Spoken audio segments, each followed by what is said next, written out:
এক ছেলে গাছ থেকে আম চুরি করে খাইছে। তখন সেই ছেলেকে এলাকার লোকজনেরা হুজুরের কাছে ধরে নিয়ে এসে বলছে, হুজুর এই আম চোরের বিচার করে দেন। হুজুর তার কিতাব বের করে সমস্ত লোকের সামনে কিতাব খুলে পড়তে আরম্ভ করলো।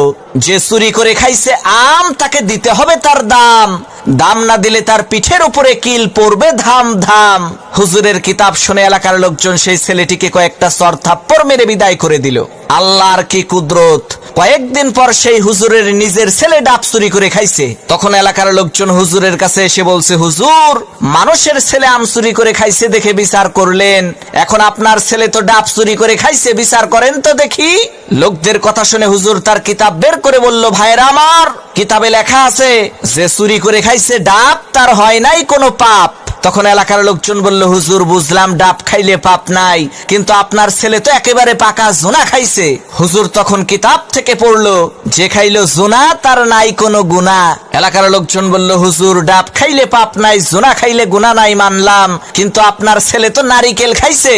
তখন হুজুর তার কিতাব থেকে পড়লো, যে নারিকেল খাইছে চুরি কইরা, তোমরা সবাই মুড়ি দাও তার হাত ধইরা, কারণ সে চুরি করে খাইছে নারিকেল, এর মানে একেবারে পরিষ্কার তার দেল। তখন এলাকার লোকজন বলল, সর্বনাশ, হুজুর আপনার ছেলের বিচার করার কোনো দরকার নাই, আপনি আমাদের ছেলেরই বিচার কইরেন তাই হবে।